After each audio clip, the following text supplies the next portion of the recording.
Hi friends, परम education मध्ये आपलं स्वागत आहे. आपण पायथागोरस थेरम हा चॅप्टर चालू केला होता. यामध्ये दोन लेक्चर आपण बघितले होते. पहिल्या लेक्चर मध्ये बेसिक बघितलं आणि सेकंड लेक्चर मध्ये आपण प्रॅक्टिस सेट चालू केला होता 2.1. त्यामध्ये काही प्रॉब्लेम आपण घेतले होते आणि जे 2.1 मध्ये राहिलेले प्रॉब्लेम आहेत ते आपण आजच्या लेक्चर मध्ये बघणार आहोत. तर प्रॉब्लेम नंबर 7 काय म्हटलंय, इन फिगर 2.21 अँगल DFE काय दिलाय तर 90 डिग्रीचा दिलाय.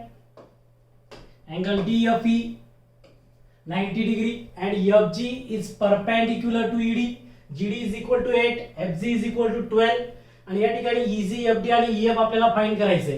तर या 2.21 फिगर मध्ये हा जो FG आहे तो या ED ला परपेंडिक्युलर आहे. म्हणजे या ठिकाणी हा अँगल किती डिग्रीचा असेल तर 90 डिग्री. हा अँगल 90 डिग्रीचा आहे आणि त्यानंतर आपल्याला GD 8 गिवन दिलाय, FG 12 दिलाय. आता आपल्याला जर हा जीडी जर फाइंड करायचा असेल तर आपण काय करू शकतो, या ठिकाणी आपल्याला सांगितलेलं आहे की एका राईट अँगल ट्रायंगल मध्ये जर या 90 डिग्रीचा हा अँगल जो आहे बी, सपोज याला नाव दिलं ABC, तर हा बी अँगल किती डिग्रीचा असेल 90 डिग्रीचा.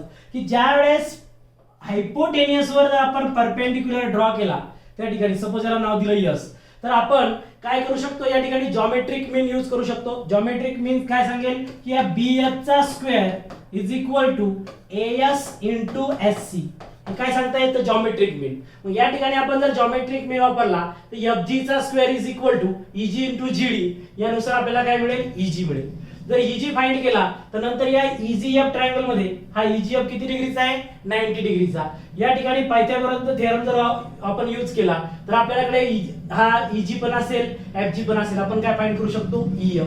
इथे EF मिळून जाईल. त्यानंतर हा FGD ट्रायंगलचा जर विचार केला तर या ठिकाणी इथे सुद्धा पायथागोरस थेरम जर वापरला तर हा DF काय होईल तुमचा हायपोटेनियस. तर या ठिकाणी हा सुद्धा तुम्हाला पायथागोरस थेरम नुसार मिळून जाईल. अशा पद्धतीने या ठिकाणी या तीन जे आपल्याला लेंथ फाइंड करायचे आहेत EG, FD आणि EF ते आपण फाइंड करू शकतो. तर सगळ्यात पहिले जे दिलंय आपल्याला ते गिवन लिहून घेऊ. काय म्हणू आपण, angle DFE. Angle DFE is equal to 90 degree.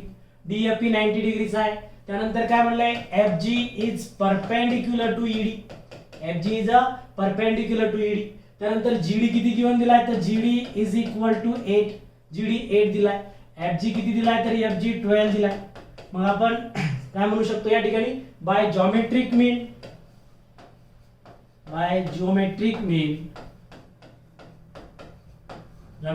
Formula, by geometric mean फॉर्म्युल्यानुसार FG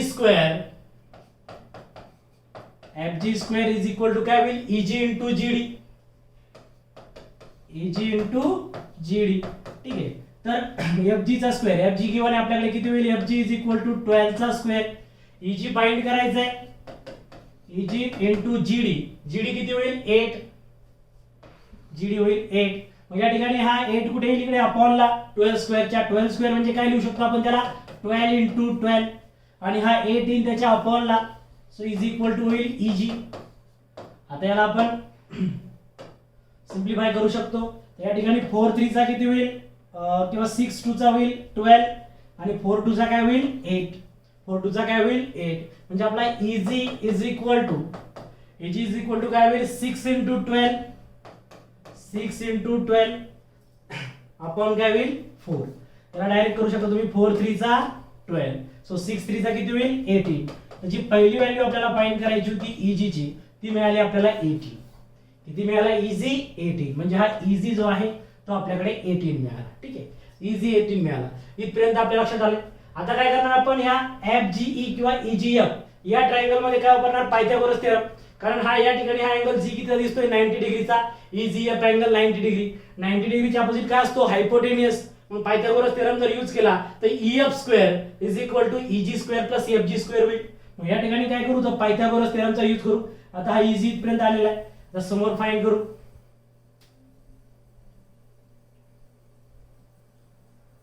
काय होईल बाय पायथागोरस थेरम आपण सगळ्यात पहिले ट्रायंगलचा उल्लेख करू. In triangle EGF angle EGF किती डिग्रीचा होईल 90 डिग्रीचा. EGF म्हणा किंवा FG म्हटलं तरी चालेल. किती डिग्रीचा आहे 90 डिग्रीचा. सो काय म्हणणार आपण by Pythagoras theorem by PT Pythagoras theorem जो 90 डिग्रीच्या अपोजिट असतो तो काय असतो hypotenuse. So EF square is equal to काय होईल EG square plus FG square. FG square आता EG किती आला आताच फाइंड केला आपण EG मिळाला 18. सो EG म्हणजे 18 चा स्क्वेअर प्लस FG म्हणजे गिवन दिलाय 12. सो 12 चा स्क्वेअर मग काय होईल 80 चा स्क्वेअर 18 चा स्क्वेअर होईल 324 प्लस 12 चा स्क्वेअर होईल 144. यांची ऍडिशन मिळाली केली तर किती मिळेल 448 426 आणि 314 468 किती मिळतंय 468. आता 468 ला जर बघितलं तर या ठिकाणी याचा कंप्लीट स्क्वेअर रूट आपल्याला मिळणार नाही. त्या ठिकाणी त्याला थोडंसं मॉडिफाय करावं लागेल. So EF square is equal to सगळ्यात पहिले काय करू याला कंप्लीट स्क्वेअर कोणता मिळतो आपल्याला 1 मिळतोय 4 मिळतोय 9 मिळतो आणि 16 मिळतोय. या ठिकाणी बघितलं तर 4 ने याला डिवाइड होईल. ठीक आहे त्यानंतर मग आपण 4 ने जर याला हे केलं तर काय मिळेल सपोज 468 डिवाइडेड बाय 4 आपण केलं तर काय येईल 4 1 चा 4 मिळेल 0 बरोबर मिळाला 68. तर 68 काय होईल मग ते 0 तर 68 4 16 4 चा 64 होतो. ठीक आहे 16 4 चा 64 म्हणजे हे मिळेल तुम्हाला 116 64. तर कंप्लीट स्क्वेअर रूट आपल्याला मिळणार नाही यानंतर सुद्धा. मग काय करू याला 2 2 ने आपण स्प्लिट अप करत जाऊ. ठीक आहे 2 2 ने जर स्प्लिट अप करत गेलो तर काय होईल सपोज याचा हाफ केला आपण तर 2 into काय म्हणावं लागेल 2 into 4 चा हाफ 2 6 चा हाफ 3 8 चा हाफ 2 3 4 मिळेल. ठीक आहे त्यानंतर परत EF स्क्वेअर परत याचा हाफ करू जे आता आपण 4 ने डिवाइड केलं तेव्हा आलं असतं. काय मिळते आपल्याला 4 into 2 2 चा 4 म्हणजे अगोदर याला ठीक आहे याच्या परत आपण जर हाफ केलं तर काय होईल 2 into 2 into 2 3 4 चा हाफ काय होईल तर 2 चा हाफ 1 आणि हा मिळेल 117. काय मिळेल 117 म्हणजे 2 2 चा काय झाला 4. So EF square is equal to काय मिळालं 4 into 117. आता 117 ला काय करू शकतो आपण तर 117 ला आपण लिहू शकतो 13 into 9 13 into 9 काय होतात 117. मग याला आपण अशा पद्धतीने लिहू शकतो EF square is equal to 4 into 9 into 13 4 into 9 into 13. आता जर आपण याचं स्क्वेअर रूट जर फाइंड केलं तर EF चा आपण याला जर स्क्वेअरिंग काढून घेतलं तर इथे काय मिळेल EF इज इक्वल टू आता 4 ला स्क्वेअर रूटच्या बाहेर सपोज याला स्क्वेअर रूट मध्ये टाकलं तर 4 चा स्क्वेअर रूट काय मिळते आपल्याला 2 3 चा स्क्वेअर रूट काय मिळतं 9 चा स्क्वेअर रूट काय मिळते आपल्याला 3 कारण 3 चा स्क्वेअर होतो 9. सो 2 into 3 आणि आपला रूट 30 चा स्क्वेअर रूट मिळेल का नाही तर रूट 13 राहील ब्रॅकेट मध्ये. सो काय 2 3 चा 6 तो EF आपल्याला फाइंड करायचा होता. तो EF काय मिळतो आपल्याला या ठिकाणी EF मिळाला आपल्याला 3 2 चा 6 रूट 13 काय मिळेल 6 रूट 13. ठीक आहे 13 ला स्क्वेअर रूट मध्ये घ्यावा लागेल तर हा EF मिळाला आपल्याला 6 root 13. This is the final answer EF. ठीक आहे आता या ठिकाणी काय मिळालं आपल्याला EG पण मिळाला EF पण मिळाला. आता काय राहिला फक्त EFD फाइंड करण्यासाठी काय करावं लागेल FGD हा जो ट्रायंगल आहे याच्यामध्ये काय करावं लागेल पायथागोरस थेरमचा यूज करावा लागेल. म्हणजे इन ट्रायंगल FGD हा अँगल FGD कितीचा आहे तर 90 डिग्रीचा आहे. म्हणजे हा अँगल 90 डिग्री याच्या अपोजिट हा FD काय असेल तुमचा हा असेल हायपोटेनियस. सो FD चा square is equal to GD square plus FG square कारण आपला पायथागोरस थेरम काय सांगतो hypotenuse square is equal to sum of square of remaining two side. या ठिकाणी परत या ट्रायंगल मध्ये सुद्धा पायथागोरसचा यूज करावा लागेल. त्या ठिकाणी पायथागोरसचा यूज केला तर आपल्याला तो हायपोटेनियसची व्हॅल्यू मिळून जाईल आणि ती व्हॅल्यू काय असेल आपल्या FD ची. अशा पद्धतीने एक कंप्लीट सोल्युशन आपल्याला इथे मिळेल. तर काय म्हणू आपण in triangle FGD in triangle FGD angle FGD is equal to 90 degree. ठीक आहे मग काय म्हणणार आपण 90 डिग्रीचा ज्या ठिकाणी राईट अँगल ट्रायंगलचा यूज होतो त्या ठिकाणी काय वापरतो आपण पायथागोरस थेरम. जिथेही राईट अँगल ट्रायंगल असेल त्या ठिकाणी आपण पायथागोरस थेरम वापरतो. सो काय होईल FD चा स्क्वेअर इज इक्वल टू काय होईल FG square plus GD square FG square plus GD square. आता या ठिकाणी आपल्याकडे FG ची व्हॅल्यू आहे किती आहे 12. सो 12 चा स्क्वेअर प्लस GD ची पण व्हॅल्यू आहे 8, सो 8 चा स्क्वेअर, सो काय होईल 144 प्लस 8 चा स्क्वेअर 64, सो हे काय होईल 4 4 4 प्लस 4 8, 6 प्लस 4 10 0, हा कॅरी 1 आणि हा 208, सो FD स्क्वेअर काय येईल 208. FD स्क्वेअर 208 आला तर 208 चा पण कंप्लीट स्क्वेअर रूट मिळणार नाही, याला सुद्धा आपल्याला पहिल्यासारखंच मॉडिफाय करावं लागेल. सो याला काय लिहू आपण हाफ करू अगोदर. सो 208 चे हाफ किती होईल 2 into 108, काय होईल 2 into 108. परत याचा हाफ करू. So FD square is equal to काय होईल 2 into 2, याचा हाफ केला काय होईल 54, किती होईल 54. आता 54 जर केलं 54 येतात का, नाही नाही इथे रॉंग झालं, ठीक आहे. हे काय होईल या ठिकाणी 208 नाही तर 208 चा हाफ काय होईल 204, काय होईल 204. आणि मग 208 चा हाफ होईल 104 आणि 104 चा हाफ काय होईल 52, ठीक आहे बरोबर आहे. 208 चा हाफ होईल 104 आणि 104 चा हाफ होईल 52. मग या ठिकाणी 52 ला काय लिहू शकता तुम्ही 13 into 4, 13 into 4 काय होतो 54. So FD square is equal to 2 चा काय होईल 4 इंटू याला काय लिहायचं 4 into 30, मग हा 4 into 4 काय होईल 16, म्हणजे याचं जर स्क्वेअर रूट काढलं तर 16 चं स्क्वेअर रूट काय निघते 4 मिळते. So FD square is equal to काय होईल 16 into 30. आता याचं कंप्लीट स्क्वेअर रूट जर बाहेर काढलं तर काय मिळेल FD इज इक्वल टू 4√30, काय मिळेल 4√30, कारण 16 चं स्क्वेअर रूट मिळालं 4 आणि √13 ॲज इट इज राहील. अशा पद्धतीने FD ची सुद्धा व्हॅल्यू मिळेल. ज्यावेळेस कधी पण आपल्याकडे अशी जर व्हॅल्यू आली की ज्याचा आपल्याला कंप्लीट स्क्वेअर रूट मिळत नाही त्यावेळेस आपण काय करणार, त्याला स्प्लिट अप करायचं अगोदर. जर त्याला 2 ने डिवाइड असेल तर 2 ने त्याला जे कमी कमी करत जायचं, हाफ हाफ करत जायचं. जर 2 ने डिवाइड होत असेल 3 न होत असेल तर 3 न त्या पद्धतीने काय करायचं त्याला एक कंप्लीट स्क्वेअर रूट आणण्याचा प्रयत्न करायचा. म्हणजे ज्या ठिकाणी जेवढा कंप्लीट स्क्वेअर रूट निघेल त्याला बाहेर घ्यायचं स्क्वेअर रूटच्या आणि जो राहील त्याला रूट मध्ये ॲज इट इज लिहायचं.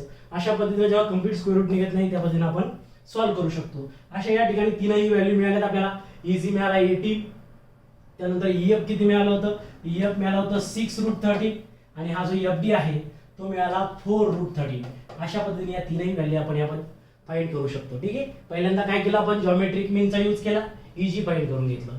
त्यानंतर या EGF ट्रायंगल मध्ये पायथागोरस वापरला, आपल्याला EF मिळालं.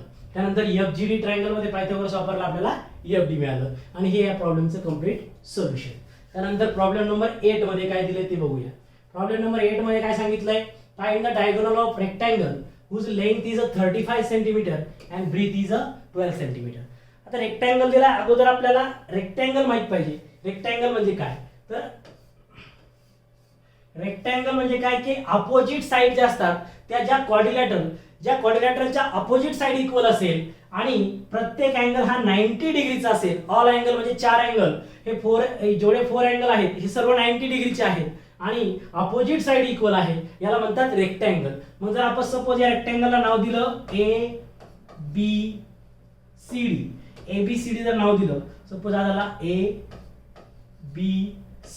तर काय झाला quadrilateral ABCD is a rectangle. त्यानंतर आपल्याला काय डायगोनल फाइंड करायचा आहे. तर सपोज मी हा डायगोनल ड्रॉ केला AC, हा AC डायगोनल मी या ठिकाणी ड्रॉ केला, तर हा अँगल कितीचा होईल 90 डिग्रीचा, कारण ऑल अँगल काय असतात रेक्टँगलचे, ऑल अँगल 90 डिग्रीचे असतात, ठीक आहे. सो हा आहे, तर या ठिकाणी हा ट्रायंगल बनला ट्रायंगल ABC. आता या ट्रायंगल ABC चा जर विचार केला या क्वाड्रिलॅटरल मध्ये तर हा अँगल ABC 90 डिग्रीचा आहे आणि 90 डिग्रीचा अपोजिट काय असतो हायपोटेन्युअस, म्हणजे हा डायगोनल AC काय होईल हायपोटेन्युअस होईल. मग या ठिकाणी पायथागोरस थेरमचा यूज केला तर काय होईल AC square is equal to AB square plus BC square होईल. मग त्या पद्धतीने आपल्याकडे AB सुद्धा माहिती आहे, कारण AB काय लेंथ किती आहे 35 सेंटीमीटर, लेंथ 35 सेंटीमीटर. ही BC काय विड्थ आहे म्हणजे ब्रीथ किती दिलेली आहे 12 सेंटीमीटर. मग या ठिकाणी आपण या दोघांच्या स्क्वेअरची सम केली तर AC मिळेल. AC म्हणजे तुमचा हायपोटेन्युअस आणि तोच तुमचा डायगोनल आहे. अशा पद्धतीने आपण त्याला फाइंड करू शकतो. मग काय म्हणणार आपण सगळ्यात पहिले म्हणणार की quadrilateral ABCD is a rectangle. Quadrilateral ABCD is a rectangle आणि हा रेक्टँगल असल्यामुळे आपण काय म्हणणार angle A is equal to angle B is equal to angle C is equal to angle D किती डिग्रीचे आहे 90 डिग्रीचे. ऑल अँगल 90 डिग्रीचे असेल. त्यानंतर आपण काय म्हणणार तर AB is equal to length दिलेली आहे, so AB is equal to वरचं काय ते CD. AB is equal to CD काय होईल तुमचा 35 सेंटीमीटर. आणि AD is equal to BC किती होईल तर 12 सेंटीमीटर. मग या ठिकाणी आपण हा एसी डायगोनल ड्रॉ केला. एसी डायगोनल ड्रॉ केल्यानंतर आपण त्या ट्रायंगलचा विचार केला तर काय होईल इन ट्रायंगल एबीसी. काय म्हणू आता आपण इन ट्रायंगल एबीसी. आता ट्रायंगल एबीसी फॉर्म झाला. ट्रायंगल एबीसी मध्ये अँगल एबीसी 90 डिग्रीचा आहे कारण ऑलरेडी आपण वरतीच लिहिलंय की हा रेक्टँगल असल्यामुळे अँगल बी कितीचा आहे 90 डिग्री. म्हणजे हा एबीसी अँगल कितीचा होईल 90 डिग्री. सो काय वापरणार आपण Pythagoras theorem. So bye Pythagoras थेरमचा use केला. 90 डिग्रीच्या अपोजिट जी साइड असते तो असतो हायपोटेनियस. सो काय होईल AC चा square is equal to AB square plus BC square. कारण पायथागोरस थेरम काय सांगतोय की square of the hypotenuse is equal to sum of square of remaining two side. मग रिमेनिंग टू साइड कोणते आहे AB आणि BC म्हणजे AB square plus BC square is equal to AC square. मग आता AB किती दिलाय तर 35. तो 35 चा स्क्वेअर प्लस BC काय आहे 12 प्लस 12 चा स्क्वेअर. 35 चा स्क्वेअर फाइंड करणं अतिशय सोपं आहे. AC square is equal to ज्यावेळेस कुठल्याही नंबरच्या युनिट प्लेसला जर फाय असेल तर त्या ठिकाणी स्क्वेअर रूट आपण इझिली त्याचा स्क्वेअर आपण इझिली फाइंड करू शकतो. काय करायचं सगळ्यात पहिले फाय जो आहे युनिट प्लेसला त्या फायचा स्क्वेअर करून टाकायचा. फायचा स्क्वेअर होईल 25. त्यानंतर जो 10 प्लेसला नंबर आहे त्या नंबरला मल्टिप्लाय करायचं. त्या 10 प्लेसच्या नंबरच्या नंतर कोणता नंबर येतो. मग आता या ठिकाणी युनिट प्लेसला फाय आहे तर फायचा स्क्वेअर 25. 10 प्लेसला 3 आहे तर 3 इंटू 3 च्या नंतर कोणता नंबर येतो 4. सो 3 इंटू 4 किती होतं 12. तर हा 35 चा स्क्वेअर किती आला 1225. अशा पद्धतीने कुठलाही जर नंबर असेल ज्याच्या युनिट प्लेसला फाय आहे तर त्याचा तुम्ही स्क्वेअर फाइंड करू शकता. सपोज आपण 45 जर घेतलं तर 45 चा स्क्वेअर फाइंड करायचा तर काय करायचं युनिट प्लेसला काय फाय तर 5 चा स्क्वेअर काय होईल 25. आता 10 प्लेसला काय 4. 4 च्या नंतर कोणता नंबर येतो 5. सो 4 इंटू 5 किती होईल 20. अशा पद्धतीने 20 आणि 25 म्हणजे 2025 हा असेल 45 चा स्क्वेअर. अशा पद्धतीने 65 चा जर फाइंड करायचं म्हटलं तर 5 चा स्क्वेअर किती होईल 25 आणि 10 प्लेसला काय 6 नंतर कोणता नंबर येतो 7. 6 इंटू 7 किती होईल 42. तर 4225 अशा पद्धतीने आपण फाइंड करू शकतो. सिंपली आपल्याला माहिती आहे की 15 चा स्क्वेअर 25 225 तो कसा येईल 5 चा स्क्वेअर किती होतो 25. 10 प्लेसला कोणता नंबर आहे 1 नंतर काय येतं 2 तर 1 इंटू 2 225. अशा पद्धतीने आपण जर युनिट प्लेसला 5 असेल तर त्या नंबरचा स्क्वेअर आपण इझिली फाइंड करू शकतो. ठीक आहे. तर या ठिकाणी 35 चा स्क्वेअर काय मिळाला 1225 म्हणजे 1225 हा मिळाला आपल्याला 35 चा स्क्वेअर. आता 12 चा स्क्वेअर आपल्याला माहिती आहे 12 चा स्क्वेअर काय 144. आता 1225 प्लस 144 यांची ऍडिशन करायची. So AC square is equal to काय होईल 5 प्लस 4 किती होईल 9. 5 प्लस 4 काय होईल 9 आणि 2 प्लस 4 किती होईल तर 6 आणि हा 2 प्लस 1 काय होईल 3 आणि हा 1 ॲज इट इज म्हणजे 1225 प्लस 144 किती होईल 1369. आता AC square is equal to हा 1369 हा जो आहे स्क्वेअर हा स्क्वेअर आहे 37 चा. मग या ठिकाणी स्क्वेअर रूट जर काढलं तर AC चा स्क्वेअर रूट काढलं तर काय होईल AC आणि 1369 चा स्क्वेअर रूट घेतलं तर मिळेल 37. अशा पद्धतीने AC मिळाला 37 म्हणजे डायगोनल ऑफ दिस रेक्टँगल किती मिळेल आपल्याला 37. ठीक आहे. या ठिकाणी आपण करून बघू शकतो 37 इंटू 37 केलं तर किती मिळेल 37 इंटू 37 मिळेल 1369. त्यामुळे 1369 चा स्क्वेअर रूट आहे 37. अशा पद्धतीने जो रेक्टँगल गिवन दिला आहे त्याची लेंथ 35 सेंटीमीटर आणि विड्थ 12 सेंटीमीटर आहे त्याचा जो डायगोनल फाइंड करायचा होता तो मिळेल 37 सेंटीमीटर. काय मिळेल 37 centimetre. This is the final answer. ठीक आहे. अशा पद्धतीने क्वेश्चन नंबर 8 आपण फाइंड करू शकतो. आता क्वेश्चन नंबर 9 मध्ये काय दिलंय इन द फिगर 2.22 यामध्ये m is the mid point. आता m मिड पॉइंट. आता मिड पॉइंटचा मीनिंग काय की जो एका सेगमेंटला इक्वली दोन पार्ट मध्ये डिवाइड करतो त्याला म्हणतात मिड पॉइंट. मग हा m जर या ठिकाणी ह्या QR चा मिड पॉइंट असेल m is the mid point of QR म्हणजे या ठिकाणी ह्या m पासून या r पर्यंतचं डिस्टन्स आणि ह्या m पासून q पर्यंतचं डिस्टन्स काय असेल इक्वल असेल. त्यामुळे या ठिकाणी या दोन लाईन दिल्या त्या ठिकाणी मार्किंग केलंय की RM आणि MQ काय होईल या ठिकाणी इक्वल होईल कारण m is the mid point of QR. त्यानंतर काय म्हटलं ते अँगल PRQ हा PRQ हा अँगल 90 डिग्रीचा दिलाय. म्हणजे काय होईल तुमचा, जर या ट्रायंगलचा विचार केला PRM, बघायला मी ऑरेंज करतो, हा ऑरेंज कलर मध्ये दिसणाऱ्या PRM ट्रायंगलचा विचार केला तर हा PRM अँगल काय होईल 90 डिग्री. म्हणजेच आता हा PRQ 90 म्हणजे त्याच्या हा QR वरचाच एक पॉइंट EM आहे, मध्ये असे कितीतरी पॉइंट दिले तरी अँगल चेंज होईल का नाही, जोपर्यंत या दोन साइड एकमेकांपासून दूर जात नाही किंवा जवळ येत नाही तोपर्यंत अँगल चेंज होणार नाही. त्याला तुम्ही किती पण नाव देऊ शकता. मग हा अँगल PRM काय होईल 90 डिग्रीचा. मग PRM जर 90 डिग्री झाला त्याच्या अपोजिट साइड PM ही काय असेल हायपोटेनियस. आणि ज्या वेळेस आपण दुसरा एक ट्रायंगलचा विचार करतो, बघा हा ग्रीन ट्रायंगल, ग्रीन मध्ये मार्किंग करतो, हा PRQ, या ट्रायंगलचा जर विचार केला तर हा PRQ अँगल किती आहे 90 डिग्री. म्हणजे यावेळेस हायपोटेनियस काय होईल PQ होईल. म्हणजे अशा पद्धतीने दोन वेळेस आपण पायथागोरस थेरम या ठिकाणी यूज करू शकतो. अगोदर जो ऑरेंज मध्ये दिसतोय या ट्रायंगलचा विचार करू आणि या ट्रायंगल मध्ये पायथागोरस थेरम वापरू. तर काय म्हणू आपण या ठिकाणी, त्याला आपल्याला प्रूव्ह करायचंय 4m² is equal to -3 PR² PQ² is equal. ठीक आहे. मग आता या ठिकाणी आपण काय म्हणू, इन ट्रायंगल PRM, काय म्हणणार आपण, in triangle PRM angle PRM कितीचा डिग्रीचा आहे तर PRM आहे 90 डिग्रीचा. ठीक आहे, जो की ऑलरेडी आपल्याला गिवन आहे. PRQ 90 म्हणजे PRM पण किती येणार 90 डिग्री. मग या ठिकाणी या PRM ट्रायंगल मध्ये जर आपण पायथागोरस थेरमचा यूज केला तर काय होईल PM² इज इक्वल टू काय मिळेल PR² प्लस RM². याला इक्वेशन 1 नाव देऊ. याला काय नाव देऊ, इक्वेशन 1. या PRM ऑरेंज ट्रायंगल जो दिसतोय याचा विचार केला तर हा PM हायपोटेनियस होता. मग हायपोटेनियसचा स्क्वेअर प्लस रिमेनिंग दोन साइडचा स्क्वेअर म्हणजे PR² प्लस RM². हा झाला या ठिकाणी पायथागोरस इक्वेशन फर्स्ट मिळाला. आता जो ग्रीन यामध्ये ग्रीन कलर मध्ये दिसणारा ट्रायंगल जो आहे PRQ, या ट्रायंगलचा विचार करू. काय म्हणू आपण, in triangle PRQ angle PRQ किती होईल तर अँगल PRQ 90 डिग्रीचा होईल. हा अँगल PRQ 90 डिग्रीचा होईल. आता या ठिकाणी परत आपण पायथागोरस थेरम वापरला बाय PT म्हणजेच बाय पायथागोरस थेरम.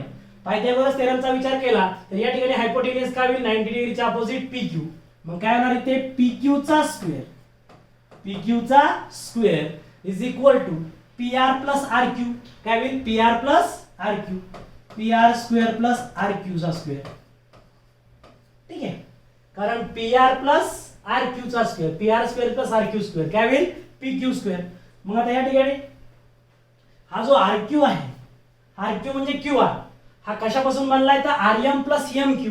हा जो टोटल या ठिकाणी आपल्याला RQ दिसतोय. ठीक आहे, हा जो टोटल RQ आहे तो कशापासून बनलाय RM प्लस MQ, दोन पार्ट पासून बनलाय. म्हणजे तुम्ही RQ ला काय लिहू शकता, RQ ला आपण लिहू शकतो RM प्लस MQ. ठीक आहे, म्हणजे RQ इज इक्वल टू काय आपलं RM प्लस MQ. ठीक आहे, RM प्लस MQ. मग या ठिकाणी PQ² इज इक्वल टू काय होईल, PQ² इज इक्वल टू होईल PR² plus RM plus MQ. RM plus MQ चा होल स्क्वेअर होईल. कारण या RQ ला काय लिहिलं आपण RM प्लस MQ, कारण या RQ चा M मिड पॉइंट आहे. सो RM प्लस MQ काय होईल तुमचा RQ होईल. मग या ठिकाणी जर A प्लस B चा होल स्क्वेअर वापरलं तर A प्लस B चा होल स्क्वेअर काय असतो A² plus B² plus 2AB. हा एक फॉर्म्युला आहे. त्याचा जर या ठिकाणी यूज केला तर PQ चा स्क्वेअर इज इक्वल टू काय होईल PR² as it is right. आता या ठिकाणी A प्लस B म्हणजे RM काय आहे A आणि MQ काय आहे B. मग A चा स्क्वेअर म्हणजे काय होईल RM चा स्क्वेअर प्लस B चा स्क्वेअर म्हणजे काय होईल MQ चा स्क्वेअर. B चा स्क्वेअर म्हणजे MQ चा स्क्वेअर होईल प्लस 2AB. 2AB म्हणजे काय 2RM into MQ, 2RM into MQ. अशा पद्धतीने आपल्याला रिलेशन मिळालं. ठीक आहे, इथपर्यंत आलंय. ठीक आहे, आता काय आपला जो इक्वेशन फर्स्ट आहे त्या इक्वेशन फर्स्टचा जर विचार केला तर आपल्याला काय मिळालंय PM² is equal to PR² plus RM². मग या ठिकाणी जर बघितलं तर आपल्याकडे काय इक्वेशन या गिवन रिलेशन मध्ये PR² प्लस RM² आलेलं आहे. मग या PR² प्लस RM² जे या ठिकाणी मी ग्रीन मार्किंग केलंय याला आपण काय लिहू शकतो PM² लिहू शकतो. ठीक आहे, त्याला आपण PM² का लिहायचंय PM², कारण आपल्याला जे शो दॅट करायचंय जे प्रूव्ह करायचं तिथे PM आहे, तिथे काय PM आहे म्हटल्यानंतर या रिलेशन मध्ये आपल्याला PM आणावं लागेल. मग या ठिकाणी PR² plus RM² is equal to PM² होते. आपण कुठलाही प्रॉब्लेम सॉल्व्ह करताना शो दॅटचा ज्या ठिकाणी प्रूव्ह करायचे, जो शो दॅट आपल्याला करायचे, जे प्रूव्ह करायचे त्याच्याकडे फोकस करून चालायचं. या ठिकाणी आपल्याला पीएम पाहिजे, म्हणजे या रिलेशन मध्ये पीएम आणणं गरजेचं आहे. आणि PR square plus RM square already काय म्हटलंय, पीएम स्क्वेअर म्हटलं इक्वेशन फर्स्ट नुसार. मग आपण काय म्हणणार इथे, पीक्यू चा square is equal to PR square plus RM स्क्वेअरला डायरेक्ट काय लिहिणार आपण, पीएम स्क्वेअर लिहिणार.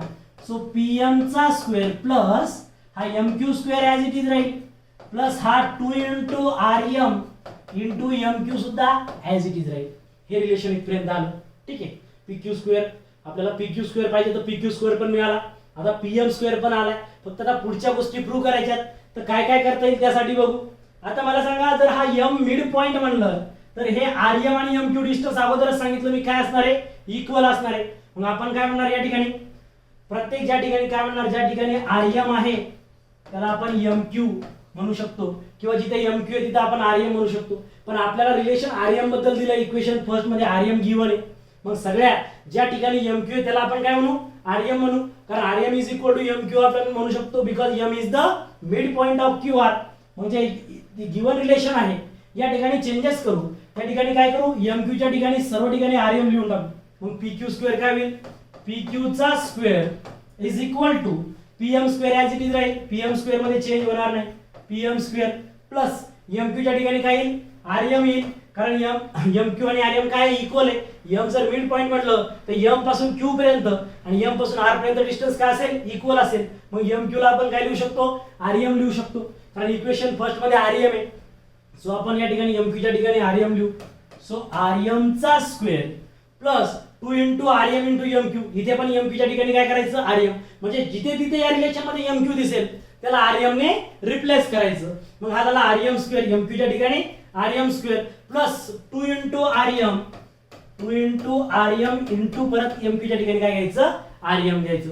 म्हणजे जे रिलेशन आहे आपलं हे काय होईल, पी क्यू चा square is equal to PM square plus RM square आणि हा 2 इंटू आरएम इंटू आरएम.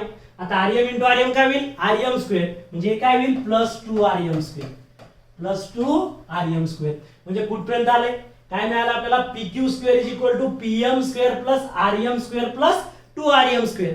आता या ठिकाणी जर विचार केला तर हे RM square plus 2 RM square काय होईल, 1 RM square plus 2 RM square, म्हणजे किती होईल टोटल, 3 आरएम स्क्वेअर होईल. म्हणजे आपलं रिलेशन काय बनेल, P Q square is equal to PM square plus 3 RM square असं बनेल. ठीक आहे. या ठिकाणी आपण काय लिहिणार, ठीक आहे, फिगर तीच आहे, या स्लाइड वरती कंटिन्यू. मग आपलं जे इक्वेशन आलेलं आहे ते इक्वेशन आपण लिहून घेऊ.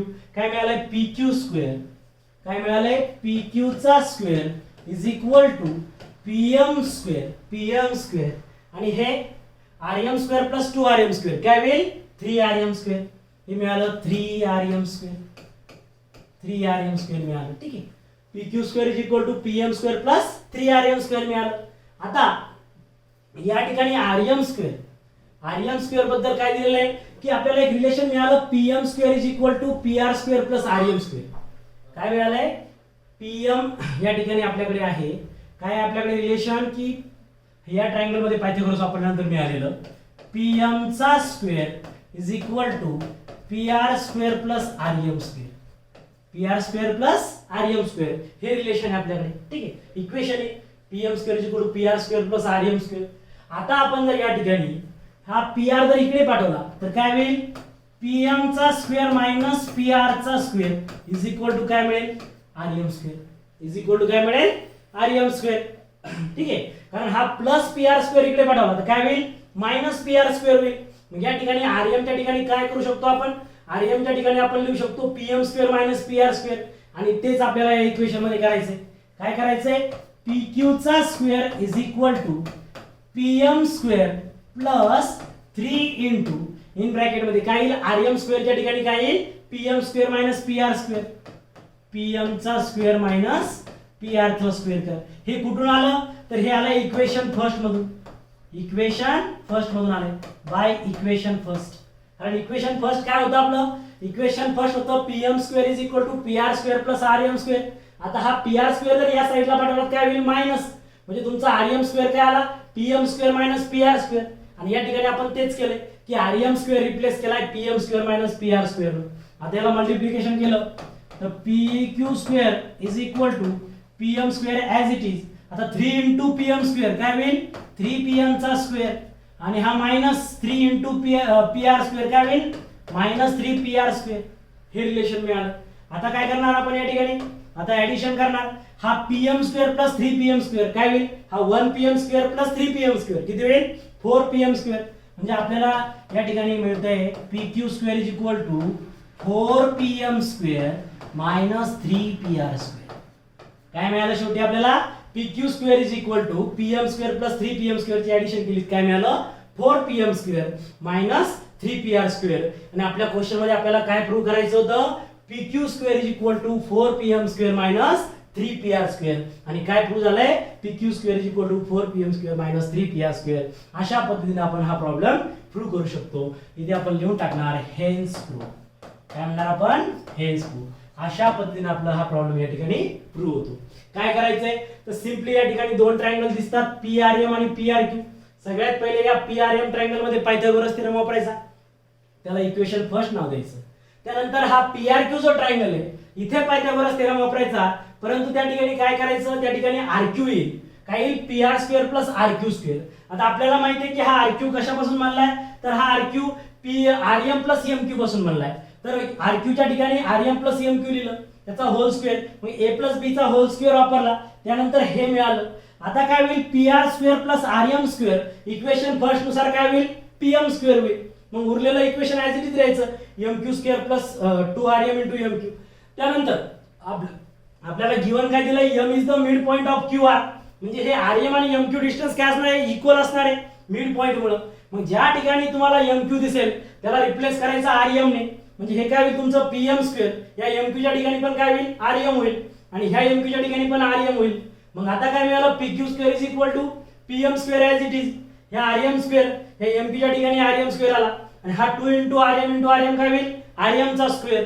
मग या ठिकाणी हा RM square plus 2RM square किती होईल 3RM स्क्वेअर होईल. म्हणजे आपल्याला काय इक्वेशन मिळालं PQ square is equal to PM square plus 3RM square मिळालं.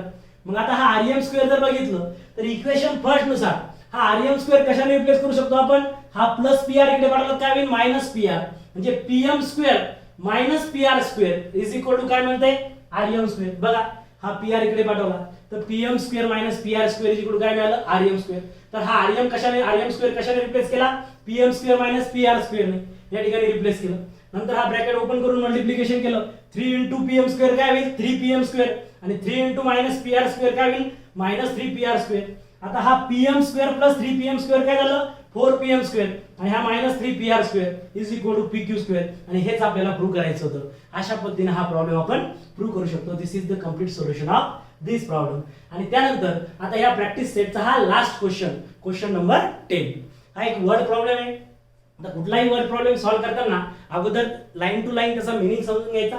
मिनिंग समजून गेल्यानंतर फिगर ड्रॉ करण्याचा प्रयत्न करायचा आणि फिगर ड्रॉ केल्यानंतर एकदम इझिली वाटून जाईल. आता या ठिकाणी जर बघितलं तर हा प्रॉब्लेम अतिशय हार्ड वाटतो कारण पूर्ण या ठिकाणी काय दिलेलं आहे वर्ड मध्ये सगळं एक्सप्लेनेशन दिलेलं आहे. मात्र ज्यावेळेस आपण फिगर ड्रॉ करू त्यावेळेस अतिशय इझी आपल्याला वाटेल की यामध्ये काय करायचं कारण फिगर नंतरच आपल्याला समजेल की क्वेश्चन मध्ये काय करायचे. बघा काय म्हणले walls of 2 buildings on either side of street are parallel to each other.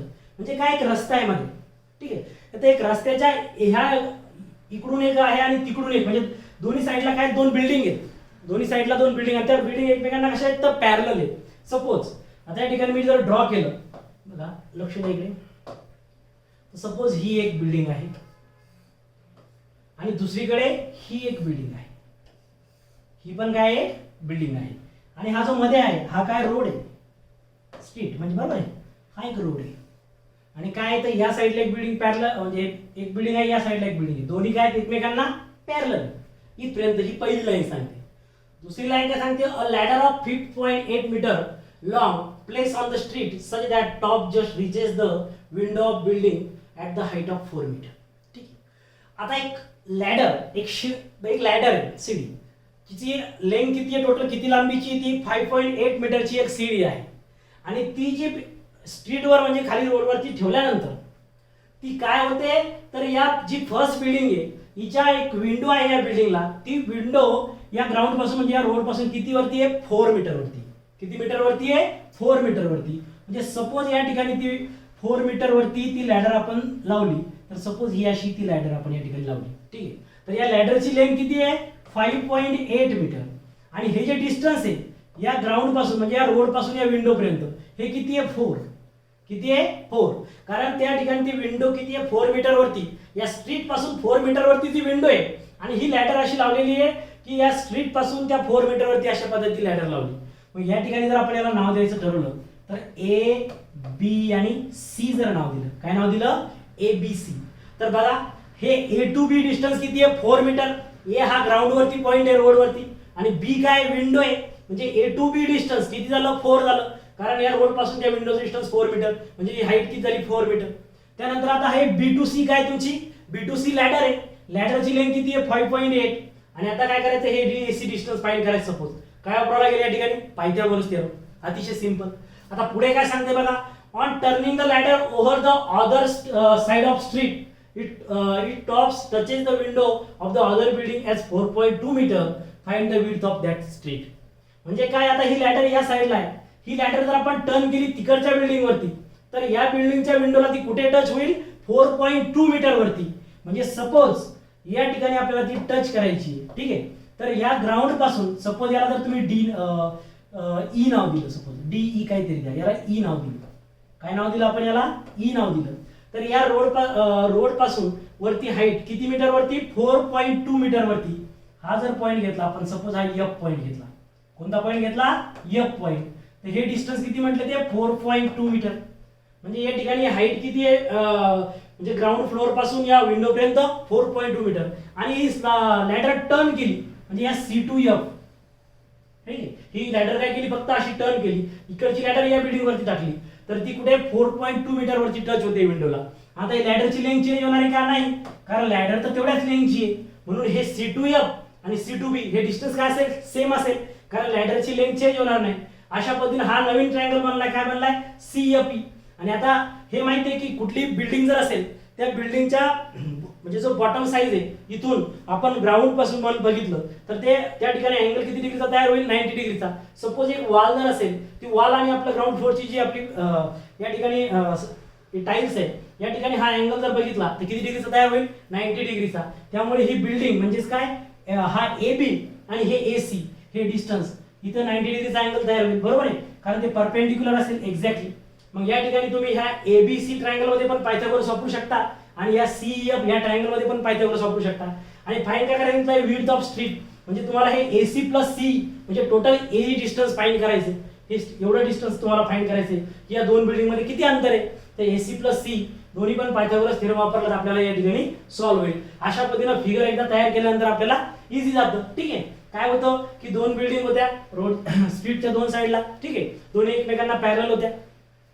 एक लॅडर होती 5.8 मीटरची, ज्यावेळेस ती आपण एका बिल्डिंगच्या बिल्डिंग वरती टेकवली तर त्या 4 मीटर वरती विंडो आहे त्या ठिकाणी ती 4 मीटर वरती ती लॅडर आपण लावलेली, म्हणजे या A पासून B पर्यंत डिस्टन्स किती झालं 4 मीटर आणि B टू C लॅडर आहे ती 5.8 मीटर आहे. जर ती लॅडर आपण टर्न केली दुसऱ्या बिल्डिंग वरती तर ती ग्राउंड पासून 4.2 मीटर वरती टच होईल, म्हणजे E2F डिस्टन्स किती आलं 4.2 मीटर आणि CF म्हणजे काय लॅडरच आहे तर त्या लॅडरचं लेंथ चेंज होईल का नाही, म्हणजे 5.8 मीटरची लॅडर असेल. मग या ठिकाणी दोन ट्रायंगल तयार होतात. सो आपण काय म्हणू सगळ्यात पहिले सॉल्व्ह करताना आपण पहिल्या ट्रायंगलचा विचार करू. सो आपण म्हणू इन ट्रायंगल, ठीक आहे, इन ट्रायंगल किंवा आपण याचा उल्लेख सुद्धा करू शकतो की A टू B ही एक बिल्डिंग आहे, त्यानंतर CF ही पण एक बिल्डिंग आहे आणि 5.8 मीटरची लॅडर असा उल्लेख सुद्धा आपण करू शकतो. आता काय म्हणणार आपण in triangle ABC, in triangle ABC angle BAC किती डिग्रीचा होईल 90 डिग्रीचा. Angle BAC is equal to 90 degree. So काय यूज करणार आपण पायथागोरस थेरम. सो आपण म्हणणार बाय PT म्हणजे बाय पायथागोरस थेरम. काय होईल यूज केला तर या 90 च्या ऑपोजिट हा BC काय तुमचा हायपोटेन्यूस येईल. सो काय म्हणणार BC चा square is equal to AB square plus AC square, AB square plus AC चा स्क्वेअर. आता AB माहिती आहे का तुम्हाला, माहिती आहे AB किती आहे 4 AB म्हणजे 4 चा स्क्वेअर होईल. AB म्हणजे काय होईल 4 चा स्क्वेअर, ठीक आहे. AC आपल्याला फाइंड करायचं आहे. So AC square as it is. BC किती गिवन आहे लॅडरची लेंथ म्हणजे 5.8, ठीक आहे, 5.8 चा स्क्वेअर. आता 5.8 चा जर स्क्वेअर केला तर 5.8 चा स्क्वेअर किती मिळेल? या ठिकाणी 5.8 इंटू 5.8 करावं लागेल. सो 5.8 मल्टिप्लाइड बाय 5.8, 8 चा होईल 64, त्या ठिकाणी 4 कॅरी आला 6 आणि 8 5 चा 40, 40 प्लस 6 किती होईल? 46. यानंतर इथे 0 द्यायचा. 5 8 चा किती होतो? 40, त्या ठिकाणी 0 कॅरी आला 4, 5 5 चा 25, 25 प्लस 4 किती होईल? 29. यांची जर ऍडिशन केली तर आपल्याला 5.8 चा स्क्वेअर मिळून जाईल. सो हे मिळेल 4, हा मिळेल 6, 9 प्लस 4 13 प्लस 33.64. म्हणजे 5.8 चा स्क्वेअर किती मिळाला? 33.64. मग या ठिकाणी लिहून टाकू आपण. ठीक आहे, 5.8 चा स्क्वेअर. सो 5.8 चा स्क्वेअर होईल 33.64 इज इक्वल टू 4 चा स्क्वेअर किती होईल? 4 चा स्क्वेअर होईल 60, किती होईल? 16 plus AC square, plus AC square. आता हा प्लस 16 जर इकडे ट्रान्सफर केला या साईडला तर काय होईल? मायनस 16. म्हणजे तुमचा जो AC स्क्वेअर आहे तो AC स्क्वेअर काय मिळेल आपल्याला? AC square is equal to 33.64 minus 16 काय होईल? प्लस 16 राहिला तर मायनस 16. आता करायचं सबट्रॅक्शन. 33.64 मायनस 16 पॉईंट, आता इथं पॉईंट नाही आल्यानंतर काय घ्यावं लागेल? 0.00 घ्यावं लागेल. काय घ्यावं लागेल? 16.00 घ्यावं लागेल. ठीक आहे, 16.00. आता या ठिकाणी 4 मधून 0 गेला, 4 6 मधून 0 गेला 4 आणि या 30 मधून जात नाही, इथे घेतला कॅरी. 30 मधून 6 गेला 7, 3 minus 2 म्हणजे इथं 2 आहे. 2 minus 1 काय होईल? 17.64. किती होईल? 17.64. तर AC square is equal to काय मिळालं? 17.64. आता जर आपण बघितलं तर 4.2 चा स्क्वेअर जर केला, 4.2 इंटू 4.2 जर केलं तर आपल्याला मिळते 17.6. किती मिळणार? 17.64. मग या 17.64 चं जे स्क्वेअर रूट आहे तर ते स्क्वेअर रूट आहे 4.2. म्हणजे या ठिकाणी जे AC डिस्टन्स आहे ते AC डिस्टन्स आपल्याला मिळालं 4.2 मीटर. म्हणजे हे AC किती मिळाला? 4.2 मीटर. अशा पद्धतीने आपण AC फाइंड करू शकतो. AC किती मिळाला बाय पायथागोरस थेरम? 4.2 मीटर. ठीक आहे, या ठिकाणी 4.2 मीटर AC मिळाला. आता काय करणार आपण? CEF या ट्रायंगल मध्ये पायथागोरस थेरम यूज करणार. तिथे पायथागोरस थेरमचा यूज केला तर आपल्याला C मिळेल आणि C मिळालं तर आपल्याला कोणतं डिस्टन्स फाइंड करायचं? A काय? AC प्लस C केलं आपल्याला A मिळून जाईल. म्हणजे दोन बिल्डिंग मधलं डिस्टन्स आपल्याला मिळून जाईल. विड्थ ऑफ दॅट स्ट्रीप, दोन बिल्डिंग मधलं डिस्टन्स म्हणजे त्या स्ट्रीपची विड्थ आहे ती आपल्याला मिळून जाईल. तर या ठिकाणी आता हे झालंय. ठीक आहे, आता याला जर मी मिटवलं तर आपण या CFE ट्रायंगलचा विचार करू. ठीक आहे, AC आपला 4.2 आलेला आहे तो आपण लिहून घेतला. यानंतर या ट्रायंगलचा विचार करू. Okay, so let's see here. So in triangle CEF काय म्हणू आपण? इन ट्रायंगल CEF हा जो अँगल आहे CEF किती डिग्रीचा आहे? अँगल CEF हा 90 डिग्रीचा आहे. किती डिग्रीचा आहे? 90 डिग्रीचा. सो काय म्हणणार आपण? By Pythagoras theorem. Bye Pythagoras theorem काय होईल? जो 90 च्या अपोजिट जो असतो हायपोटेन्युअस म्हणजे काय होईल तुमचा? CF square. म्हणजे हायपोटेन्युअस काय तुमचा? CF. सो हायपोटेन्युअसचा स्क्वेअर म्हणजे CF चा स्क्वेअर प्लस EF चा स्क्वेअर प्लस CE चा स्क्वेअर. ठीक आहे, FC म्हणजे CF चा square is equal to EF square plus CE square. ठीक आहे, तर CF आपल्याला दिलेला आहे. CF किती आहे? 5.8. सो 5.8 चा square is equal to EF किती दिलेला आहे? गिवन तो दिला 4.2. 4.2 चा स्क्वेअर प्लस CE स्क्वेअर आपल्याला फाइंड करायचं आहे. आता 5.8 चा स्क्वेअर आपण ऑलरेडी पहिले फाइंड केलेला आहे. ठीक आहे, अगोदरच्या ट्रायंगल मध्ये किती मिळाला होता? 5.8 चा स्क्वेअर मिळाला होता 13.64 मिळाला होता. 5.8 चा स्क्वेअर किती मिळाला? 13.64 इज इक्वल टू आता 4.2 चा पण आपण फाइंड केलं होतं की 17 पॉइंट किती होते? 17 पॉइंट याच्यामध्ये आलं होतं 17.64 आलं होतं आय थिंक. ठीक आहे, करूनच बघू आपण. 4.2 इंटू 4.2. ठीक आहे, 2 2 चा 4 आणि 4 2 चा 8. ठीक आहे, परत 0. 4 2 चा 8 आणि 4 4 चा 16. काय 4 8 8 चा 16 प्लस 1 गेला 6 प्लस 1 7. 17.64 किती आला होता? 17.64 चा स्क्वेअर होता. स्क्वेअर रूट होता 4.2 म्हणजे 4.2 चा स्क्वेअर काय होईल? 17.64. सो 17.64 प्लस हे काय होईल C square plus C square. आता हा प्लस 17.64 इकडे आला तर काय होईल मायनस 17.64. सो सी स्क्वेअर काय होईल सी स्क्वेअर होईल 33.64 मायनस 17.64 मायनस 17.64. ठीक आहे. हा प्लस 17.64 इकडे आला तर मायनस 17.64. मग आपण याचं जर सबट्रॅक्शन केलं तर 33.64 मायनस 17.64 6.64 मधून गेला तर काय होईल 0. 6.4 मायनस 0.64 काय होईल 0 होईल. 13 मधून 7 जात नाही या ठिकाणी घेतला कॅरी 13 मायनस 7 काय झाला 6 या ठिकाणी झाला 2 मायनस 1 काय होईल 16 म्हणजे 16.00 म्हणजे सी स्क्वेअर काय आला तर सी स्क्वेअर मिळाला 16. सी स्क्वेअर किती मिळाला 16 म्हणजे जर या 16 चा स्क्वेअर रूट काढलं तर किती मिळतंय 4 म्हणजे ऍक्च्युअल आपलं जे सी डिस्टन्स आहे ते किती मिळालं आपल्याला 4 मीटर. किती मिळालं 4 मीटर. मग अशा पद्धतीने जो सी आहे तो सी किती मिळाला 4 मिळाला. आपल्याला फाइंड काय करायचंय विड्थ ऑफ स्ट्रीट म्हणजे ए डिस्टन्स फाइंड करायचंय. इथपर्यंत समजलं सी 4 मिळाला. काय केलं आपण तर 5.8 चा स्क्वेअर झाला 33.64 4.2 चा स्क्वेअर झाला 17.64. आता हा प्लस 17.64 इकडे आला काय होईल मायनस. सो 33.64 मायनस 17.64 किती मिळालं 16. So C square is equal to 16 मिळालं. सी स्क्वेअर याचं स्क्वेअर रूट काढलं तर सी इज इक्वल टू काय मिळालं 4 मीटर. सी 4 मीटर मिळालं. आपल्याला फाइंड करायचं टोटल डिस्टन्स ए. या ठिकाणी आता याला मिटवतो मी. ठीक आहे. सो लेट्स सी हियर जे आपल्याला ऍक्च्युअल फाइंड करायचं ते